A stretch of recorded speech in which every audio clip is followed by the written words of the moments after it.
Olá, bem-vindos a mais essa nossa conversa, essa análise mais a fundo. Hoje a gente vai mergulhar no material, olha, fascinante que chegou pra gente. O foco principal é a Ars Theurgia Goetia, mas vamos olhar também textos ligados a ela, né, como a famosa Ars Goetia, o Grimorium Verum e até umas coisas mais modernas tipo Pathworking. A ideia é tentar desvendar esses espíritos, as ferramentas, as práticas que aparecem aí, para entender melhor essa área da magia cerimonial, sabe? Como tá nessas fontes todas. Exatamente, é um material bem rico, né? E variado. A gente tem desde o detalhe dos 72 espíritos da Ars Goetia, que muitas vezes são chamados de infernais, né? Até esses espíritos aéreos da Theurgia Goetia, que são governados por entidades dos pontos cardeais. E aí o Grimorium Verum bota mais uma camada com figuras tipo Lúcifer, Lucifuge, Rofocale. E as fontes de Pathworking dão uma outra visão, talvez mais psicológica. Vai ser interessante comparar tudo isso. Com certeza. Ok, então vamos lá, vamos abrir isso. Começando pelos personagens principais.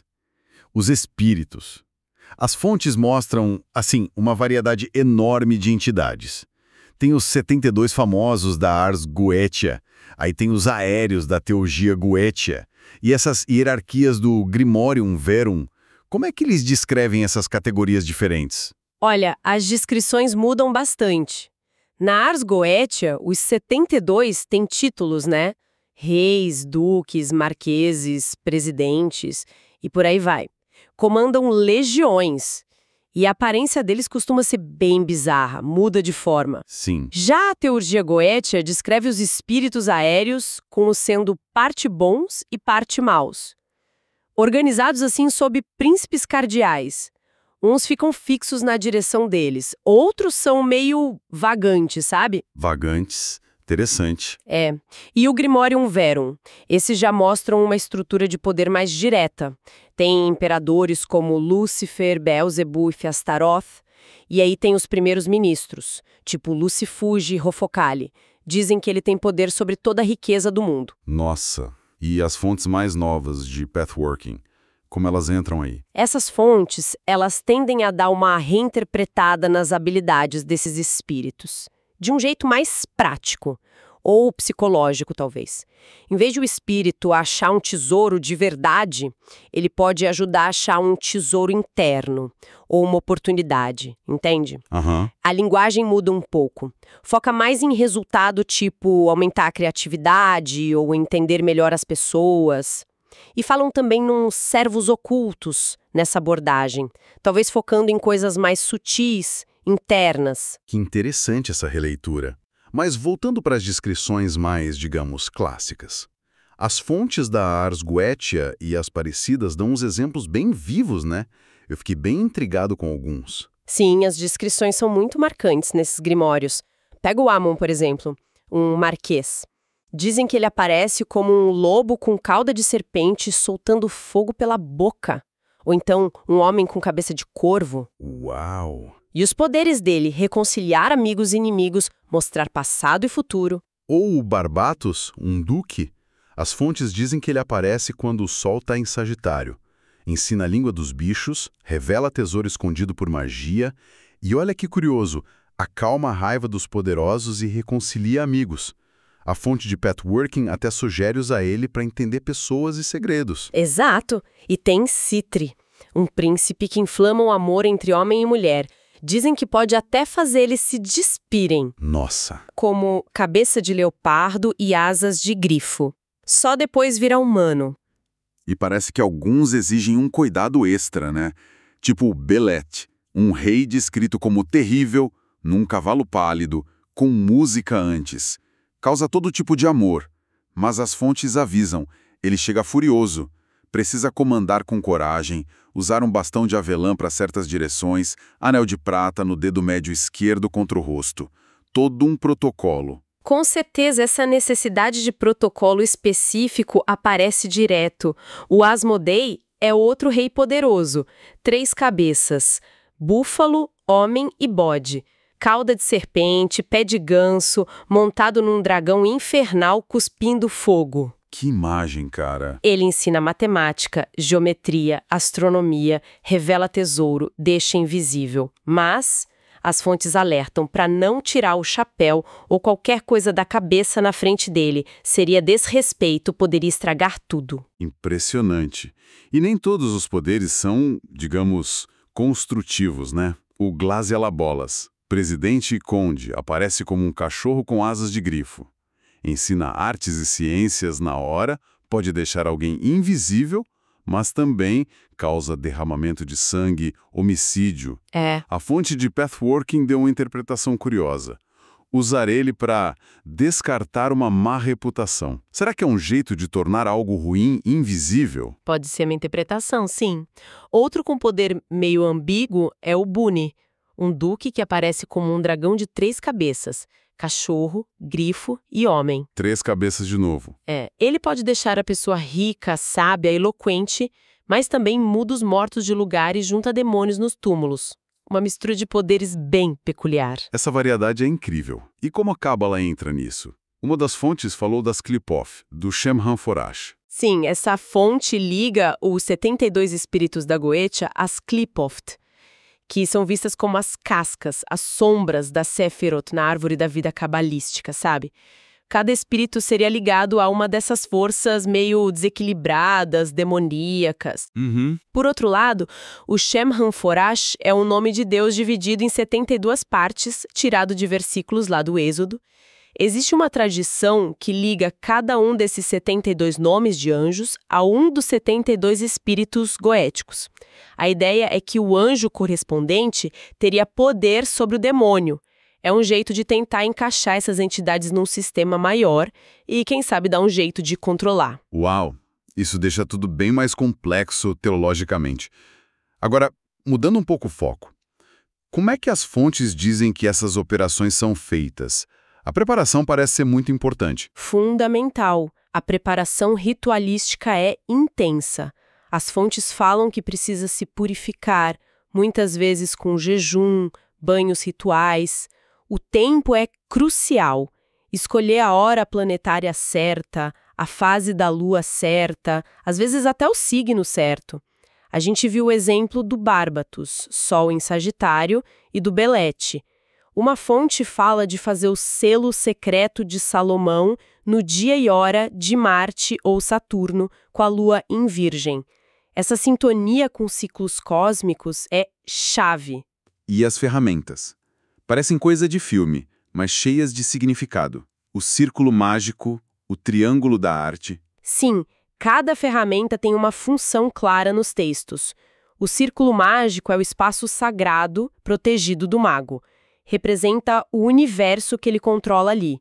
O triângulo da arte, ou de manifestação, geralmente fica fora do círculo.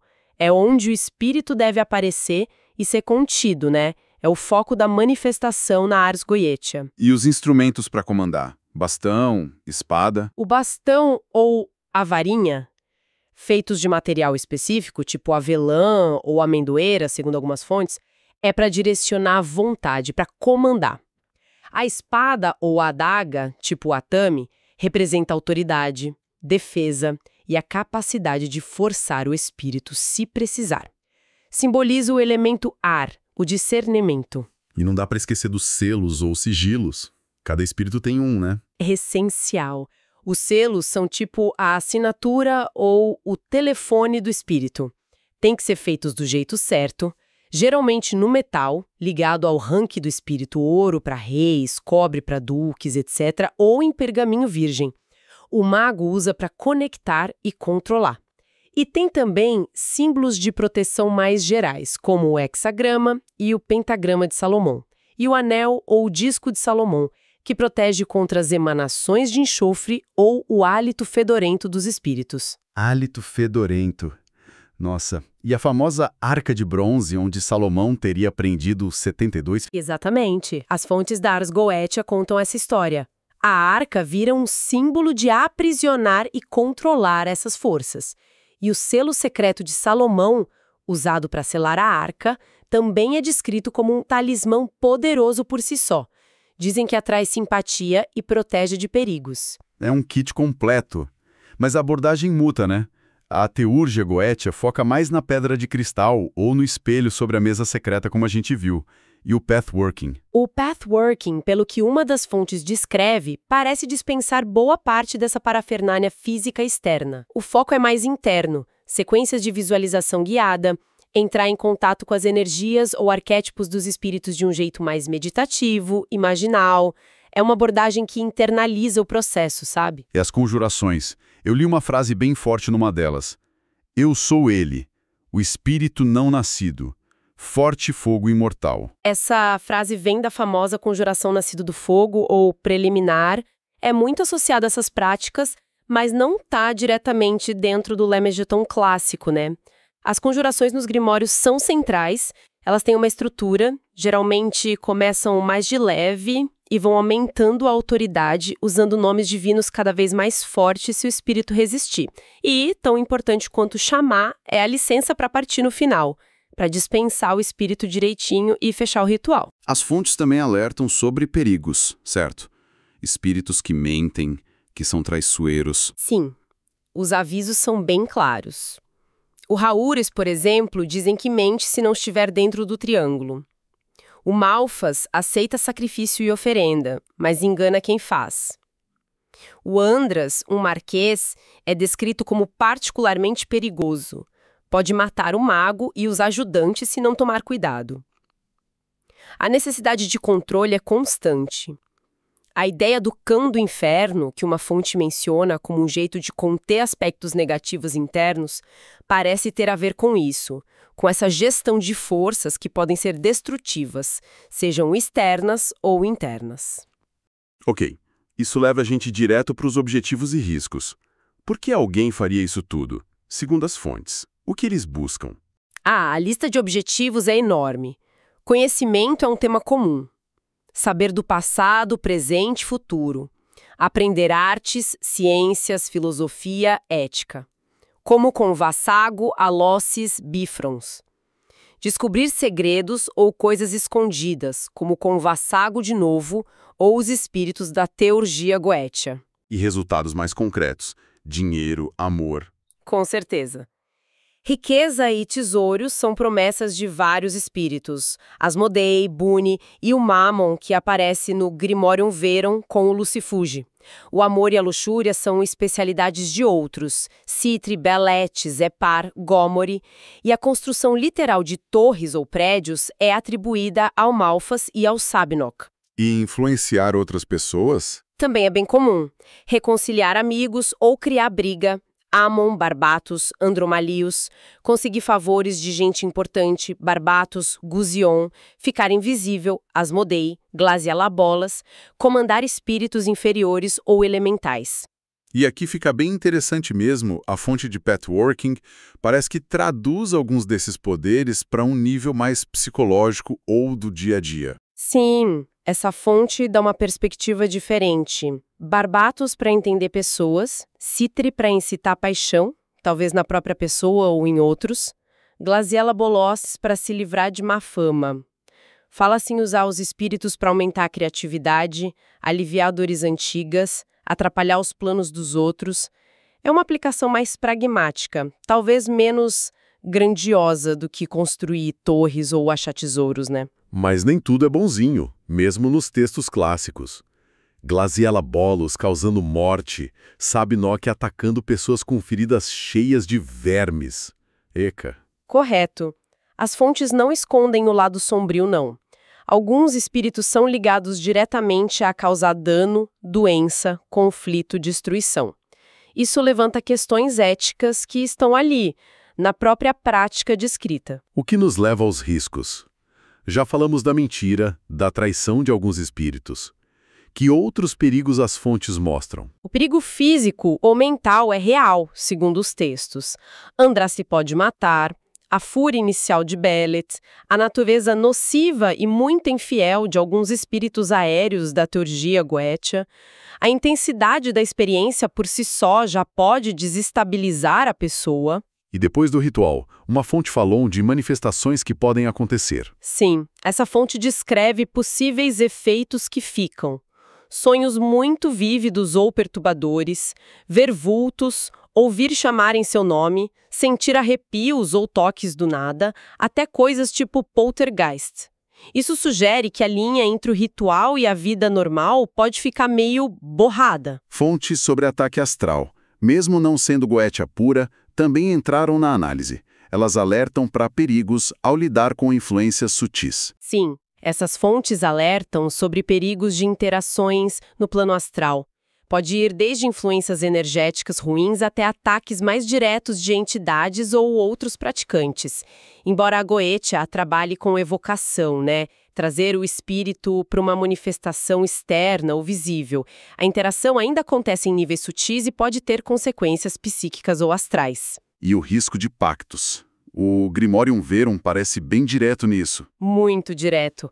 O Grimorium Verum detalha como fazer pactos, especialmente com Lucifuge Rofocali, para conseguir riqueza ou outros favores. A fonte sobre Clifford também fala do risco de pactos que podem levar a uma espécie de servidão espiritual, perder autonomia em troca de poder ou conhecimento. É um tema clássico na demonologia ocidental. A própria ambiguidade moral, essa natureza boa e má dos espíritos da teurgia goetia, já é um risco, né? Sem dúvida. Lidar com entidades que são fundamentalmente ambíguas exige um discernimento, uma força interior muito grande do praticante. Sempre existe o risco de ser manipulado ou de passar dos limites éticos sem perceber direito as consequências. E claro, existe a chance de simplesmente dar errado.